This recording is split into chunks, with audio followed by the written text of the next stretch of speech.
Hello, students. Very good morning. Here we'll see the introduction of ambiguity. Ambiguity in linguistics is the property. That's a property of word, phrase, or sentence having two or more distinct possible meaning, right? Or interpretations. Means a word has two or more than two interpretations, or phrase or sentence have two or more interpretations, right? So it is important to differentiate it from vagueness. But don't get confused between ambiguity and vagueness. In case of vagueness, which refers to general lack of clarity without multiple or specific interpretation. Because in case of vagueness, you will not be able to interpret, right? So that is lack of clarity, right? Lack of clarity without multiple or specific interpretation is vagueness. But ambiguity, where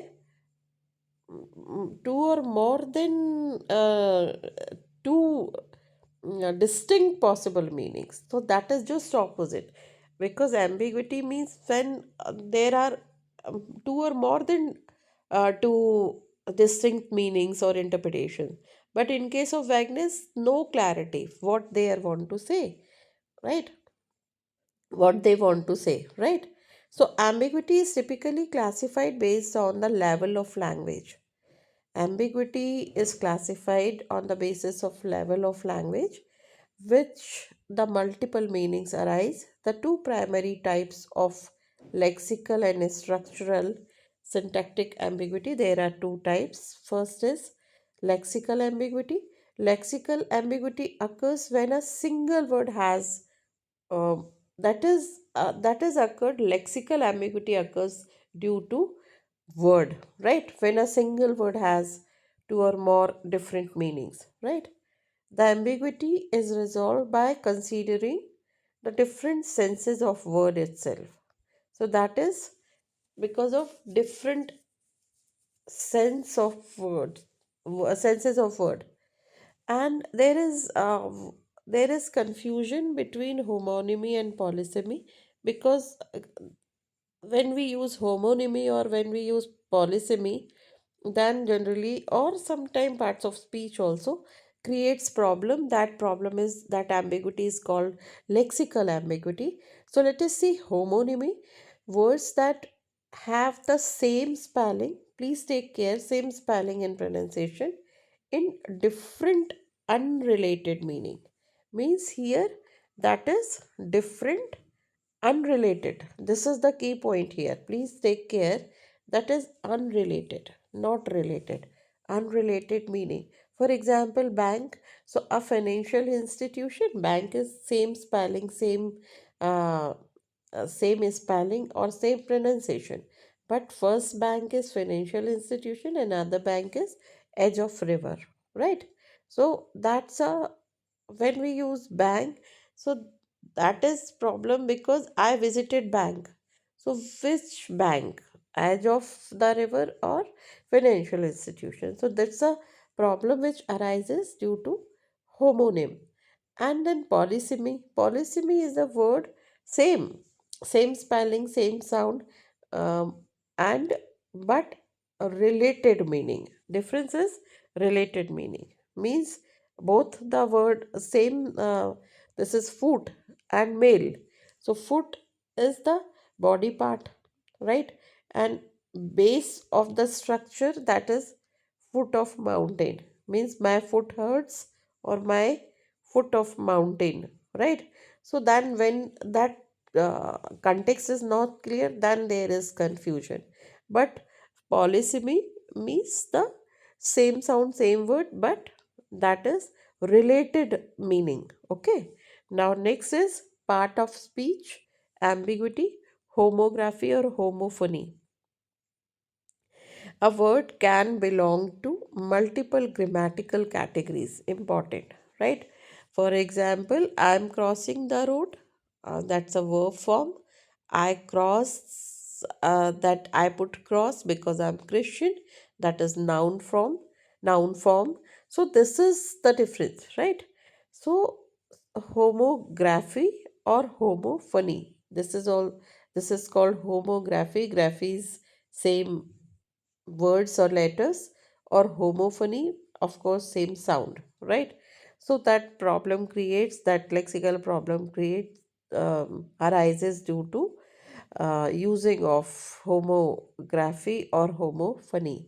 For example, multiple grammatical categories, male, right? So that is, male is noun, male is verb.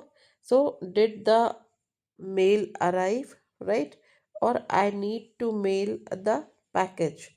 So that is, mail is letter, right? Or I mail the message, I mail the package, right? So that is the, in that case you are doing, that's a verb form. If you have received some letter, that is all, that is noun form. So sometime problem is in different grammatical categories, right? Okay, now another type of ambiguity is structural or syntactic ambiguity, right? Which is which arises due to structure, right? So this is structural ambiguity. So let us see what is structural ambiguity. Structural ambiguity arises when a phrase or sentence can be grammatically analyzed in more than one way.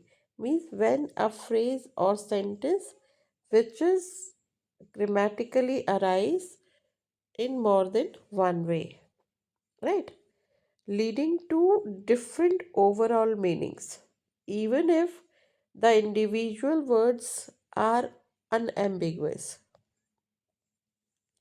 That is a very important part when suppose I am teaching my students that the word order is followed is subject, verb, and object.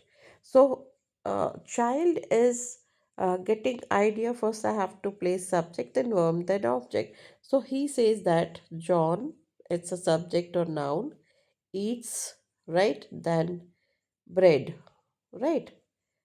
And then he has written bread, that's a subject or noun, eats John.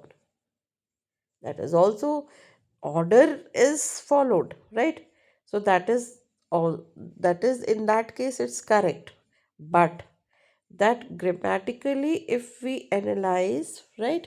So grammatically that's a correct, but there is structural ambiguity arises when a phrase or sentence can be grammatically analyzed in more than one way, leading to different overall meaning, even if the individual words are unambiguous. Because individual words are unambiguous in that case, John eats bread and bread eats John. The often happens when a constituent like prepositional phrase can attach to different parts of sentence structure. So that is generally arise due to prepositional phrase can attach to different parts of sentence, right?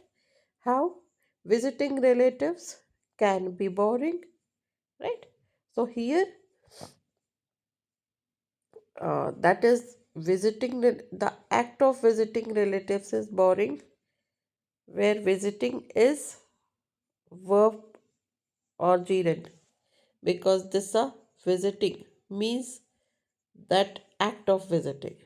But relatives who are visiting you are boring, where visiting is an adjective or modifying relatives, right?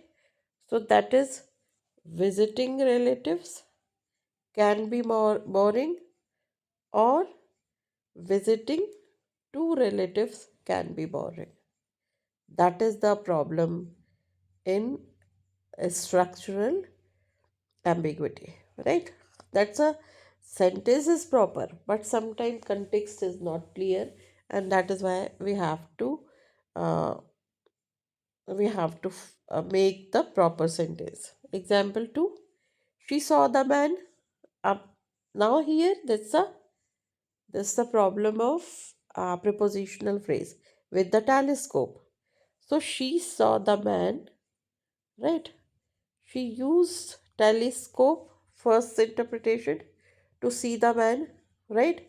So she used telescope or binocular to see the man, or she saw the man. She saw the man who possessed a telescope. So she saw the man, right? She saw the man who possessed telescope, or she saw the man through telescope. This is the difference. Now, old man and women, old man and old women, and old man and old women, or women, young women, not clear. So, this is called structural ambiguity. Now, semantic or pragmatic ambiguity, while lexical and structural are the core type of ambiguity, core types, ambiguity can also be categorized in terms of semantic, meaning based, or pragmatic, context based interpretations. Semantic ambiguity, this term is sometimes used interchangeably with lexical ambiguity but can also refer to cases where even after syntactic structural is revolved syntactic structure is revolved, the sentence meaning is still unclear. That syntactic structure is proper, word is proper, but the classic example often involves in a combination of both lexical and structural issues. We saw her duck. So this is very important semantic ambiguity because of meaning, and that is use the term is sometimes used interchangeably with lexical ambiguity. So semantic ambiguity and lexical ambiguity, there is confusion, but can also refer to cases where even after syntactic structure uh, is resolved, everything is clear, the sentence meaning is still unclear. So the classic example is that is a combination of both. That's a combination of lexical and structural issues. For example, we saw her duck, right? We saw her duck because she's finding her duck and she is lost somewhere. So, is the duck the bird, right? When she is finding, right? Action of that bird, or lowering one's head, that's to escape or to hide yourself, is also called duck ducking, right? So that is, we saw her duck because we saw her escaping from the situation. So that is also important, right? So pragmatic ambiguity, this relates to ambiguity of function or intent in a specific context. A sign that reads fine for parking here, it is acceptable to park here, right? It is fine for parking here, or monetary penalty will be issued for parking here. So that is monetary penalty, fine for parking here, right? So that is another. So interesting, ambiguity is very interesting. We are going to discuss more in other slideshows or other videos. So thank you so much. God bless you.